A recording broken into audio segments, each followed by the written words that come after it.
You're 24 years old. You drive a semi-truck for a legitimate shipping company. Long-haul routes. Los Angeles to El Paso to Houston, Houston back to LA. You've been doing this for 3 years. The pay is $48,000 a year. Your father drove trucks. His father drove trucks. You know every way station between California and Texas. You know which rest stops have clean showers. You know how to log your hours to stay legal. You're good at this. Nobody notices good truck drivers. That's the problem. Your girlfriend is pregnant, due in 5 months. You need more money. Diapers, formula, a crib, a bigger apartment. The math doesn't work on 48,000. You pick up extra shifts. You drive 14-hour days. Your back hurts. Your eyes burn. It's not enough. A man approaches you at a truck stop outside Tucson. His name is Chewy. He knows your route. He knows your truck number. He knows you're about to be a father. He sits down at your table uninvited, orders coffee, doesn't drink it. He says the company you work for already moves product. You just don't know it. Every third truck in your fleet carries extra cargo, hidden compartments, false floors. Your coworkers are making $8,000 per run. You're making $900 a week. He slides a photo across the table. It's your truck, taken yesterday at a rest stop in New Mexico. You didn't see anyone taking pictures. He says you're already part of the system. You just haven't been getting paid for it. He offers you one run, $10,000, no risk. The truck is already modified. The cargo is already loaded. You just drive like you always drive. You think about the baby. You think about the crib you can't afford. You say yes. The first run is simple. You pick up the truck in Laredo. It's one of your company's standard 53-foot trailers, legitimate freight manifest, electronics, 22 pallets. Everything looks normal. Chewy gives you specific instructions. Drive the speed limit. Use your normal rest stops. Log your hours exactly like always. Don't deviate from routine. Routine is invisible. You drive to Phoenix, 11 hours. You stop twice, once for fuel, once for food. At the Phoenix Distribution Center, a foreman directs you to Bay 7 instead of your usual Bay 3. You back in. 2 men unload the truck. They work fast, 40 minutes. They unload everything. Then they load new pallets. Same electronics boxes, same labels. You sign the paperwork, you drive away. $10,000 hits your account the next morning. Transferred from a company called Southwest Logistics Solutions. Looks legitimate on your bank statement. Your girlfriend sees it, asks if you got a bonus. You say yes. The second run happens 3 weeks later. Same process, Laredo to Phoenix. Different cargo on the manifest this time. Auto parts, 28 pallets. Same bay, same 2 men, same 40 minutes. Another $10,000. You've made more in 6 weeks than you make in 5 months of legitimate work. Your girlfriend buys the crib. You upgrade to a 2-bedroom apartment. You tell her Southwest Logistics hired you as an independent contractor. She believes it because she wants to. Run 3, run 4, run 5. You develop a system. You memorize the patterns. Certain trucks have compartments. The numbers end in 7 or 9. You learn to spot them in the yard. The hidden cargo goes in the floor of the trailer, beneath the legitimate freight. 18 inches of dead space that doesn't exist on paper. Border Patrol checks the manifest, checks the boxes, never measures the interior height against the exterior. The math is off by 18 inches. Nobody does the math. You meet other drivers, 6 in your fleet, 7 in a competing company. Everyone knows, nobody talks.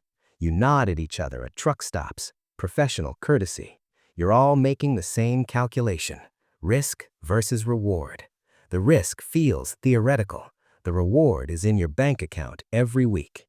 Your son is born in December, 7 pounds, healthy. You're in the delivery room. You hold him. Your girlfriend cries. You think about the money that paid for this hospital, the prenatal care, the private room. You paid for it all with 18 inches of floor space and your willingness to not ask questions. By month 6, you're running twice a week, $20,000 a month. You buy a car, a house, a real house with a yard. Your girlfriend asks how you're making this much. You say Southwest expanded your routes, gave you a raise, promoted you to senior contractor. She stops asking. The house is enough of an answer. Chewy calls you to a meeting, a warehouse in Ontario. You've never been summoned before. You always just picked up the truck and drove. This feels different. Inside, there are maps on the wall, routes, timelines, photos of trucks. 15 men in the room. You recognize half of them, other drivers. Chewy introduces you to a man named Beltran. Beltran runs logistics for the entire Southwest corridor. He says you're reliable, professional. You've never missed a delivery, never been late, never attracted attention. You're exactly what they need. He offers you a promotion, not driving anymore, coordinating. You'll manage a fleet of 20 drivers, schedule the runs, monitor the routes, handle problems.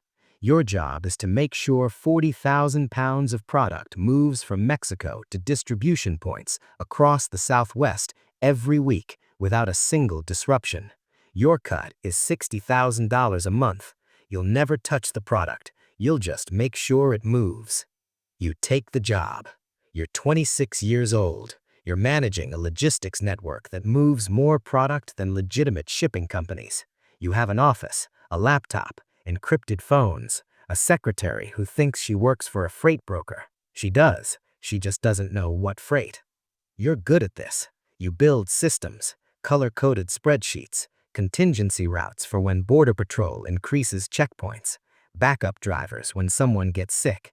You track weather patterns, construction delays, way station schedules. You know when Highway 10 through New Mexico backs up. You know when Arizona Department of Public Safety runs drug interdiction operations. You route around everything. The drivers trust you. You've been where they are. You know the pressure. You know the fear.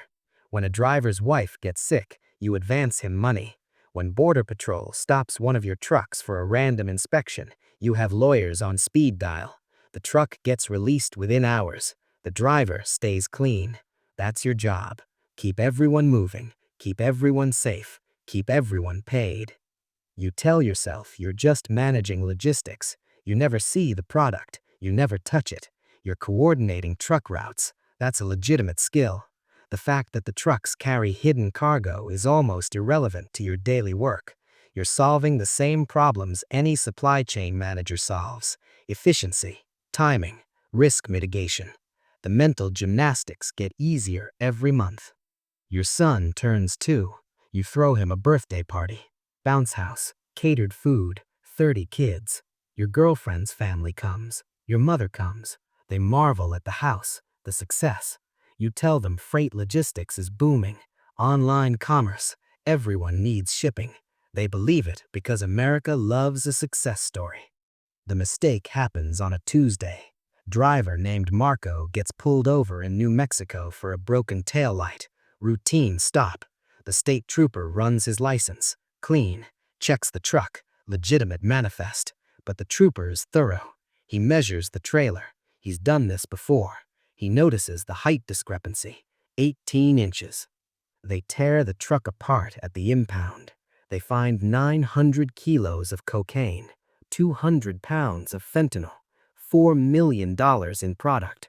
Marco gets arrested. Federal charges, conspiracy, distribution, trafficking. He's looking at 25 years minimum. Beltran calls you at 3 in the morning. Calm voice. He says Marco is a problem. You need to fix it. You ask what that means. He says Marco knows too much. Names, routes, distribution points. He knows your name. Marco has a wife, 2 kids. If he cooperates with the feds, everyone goes down. You need to make sure he doesn't cooperate. You ask how. Beltran says you have lawyers. They'll visit Marco in county lockup. They'll explain the options. His family will be taken care of. $5,000 a month deposited into his wife's account as long as Marco stays quiet. If Marco talks, the payments stop, and other things happen. You understand what other things means. You've never threatened anyone before. You've scheduled trucks, you've managed routes. Now you're coordinating witness intimidation. You make the call to the lawyer. You arrange the payment. You do it because Marco knows your name. And if Marco talks, your son grows up visiting you in a federal prison. Marco stays quiet. The feds offer him a deal. 15 years if he cooperates. He refuses, takes it to trial, gets 30 years. You watch the sentencing on the news. Marco's wife is in the courtroom. She's crying. Their kids are with her, 8 and 6. You deposited $5,000 into her account that morning. You'll deposit it every month for the next 30 years. You bought Marco's silence with his children's future. You can't sleep that night. You sit in your son's room, watch him breathe. He's 2 years old. You have a photo of Marco's kids on your phone. They look like him. You're paying to make sure those kids grow up without a father so that your kid doesn't. The operation continues. You coordinate more routes, more drivers. The volume increases. 40,000 pounds a week becomes 60,000. Your cut goes up. $80,000 a month now. You have a financial advisor, legitimate investments, a college savings plan for your son's future. You're laundering drug money into index funds and calling it planning for the future. You last 3 more years. The feds build a case, not against you, against Beltran, against the whole network. They flip a driver, not one of yours, someone in Texas, but the network is connected. The indictments come down on a Thursday morning. 47 people arrested. You're number 12 on the list. They arrest you at home, 6 in the morning. Your son is eating breakfast. Your girlfriend is making coffee. 8 agents in tactical gear. They have a warrant. They have recordings. They have bank records. They have Marco's lawyer testifying about the payments you authorized. They have everything. Your girlfriend stands in the doorway holding your son. She doesn't understand. She's screaming. The agents are professional. They cuff you gently. They let you hug your son goodbye. His face is confused. You tell him you'll be back soon. You're lying. You know you're lying. Federal holding. County lockup. Bail is denied. Flight risk. The prosecutor lays out the case. 89 counts. Conspiracy. Drug trafficking, money laundering, witness tampering. You're looking at life. Your lawyer is good, expensive, paid for with the same money that bought your house. He says you have one option, cooperation. You could give them names, routes, distribution points. You know everything. You built the system. You could dismantle it. The prosecutor offers 15 years. You'd be 44 when you get out. Your son would be 17. You'd miss his entire childhood, but you'd eventually get out. The alternative is life. Die in a cell. Never see your son graduate. Never meet his kids. Never feel sunlight without bars between you and the sky. You think about Marco, 30 years because he stayed quiet. You paid his wife to make sure of it. Now someone's offering you 15 years to talk. The irony tastes like rust. You take the deal. You give them everything, every name, every route, every distribution point. You testify against Beltran, against Chewy, against drivers you personally recruited, men who trusted you. You burn it all down to save yourself. Beltran gets life. Chewy gets 40 years. 6 drivers get between 10 and 25. They all know you cooperated. In prison, there are consequences for that. You're in protective custody, 23-hour lockdown. The protection is a cage within a cage. Your girlfriend brings your son once. He's 4 years old. He doesn't recognize you. You're in an orange jumpsuit behind plexiglass. You talk through a phone. He won't look at you. She doesn't bring him again. She files for divorce 6 months later. You don't fight it.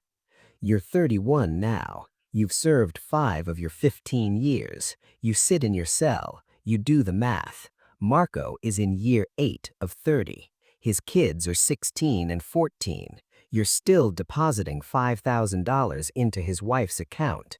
The organization honors its debts even when the system collapses. That money comes from a trust you set up with your lawyer before you cooperated. Blood money earning interest. You'll be out in 10 years. You'll be 41. Your son will be 19. He won't know you. He'll know his mother's story about the man who destroyed their family by driving trucks full of poison across state lines and lying about it every single day. He'll be right. You were never a smuggler. You were a truck driver who said yes once, then twice, then built a career out of 18 inches of floor space and the willingness to not ask questions. You coordinated logistics, that's all, just logistics. The product killed people, overdoses, destroyed families, funded violence across 2 countries. You never saw any of that. You just made sure the trucks ran on time. That distance is measured in spreadsheets and encrypted phones. It's not actually distance at all. You had a skill. You were good at coordinating complex systems. The cartel found you because good logistics managers are rare and valuable. They paid you enough that saying no felt stupid. Every dollar made the next compromise easier. Every promotion made you more necessary, more trapped. You see him sometimes in your mind, the 24-year-old truck driver who met a man named Chewy at a truck stop, the one who thought he was making one run to buy a crib. That person doesn't exist anymore. He died somewhere between Run 5 and the day he authorized payments to Marco's wife. What's left is a number in the system. Inmate number 84,726. Release date 2034. Somewhere right now, a truck driver is pulling into a rest stop. He's 24. His girlfriend is pregnant. A man is walking towards his table. The man knows his route, knows his truck number, knows he needs money. The man is going to sit down uninvited, order coffee, not drink it, and make an offer. The driver thinks he has a choice. He doesn't. The system already chose him. The only question is how long it takes him to realize he was never driving the truck. The truck was driving him. That's a wrap. The story you just heard is fiction, but drug smuggling networks recruit legitimate truck drivers every day, and the U.S.-Mexico border sees over $20 billion in drug traffic annually, moved by people who started with one run. If this made you think, drop a comment. Subscribe for more.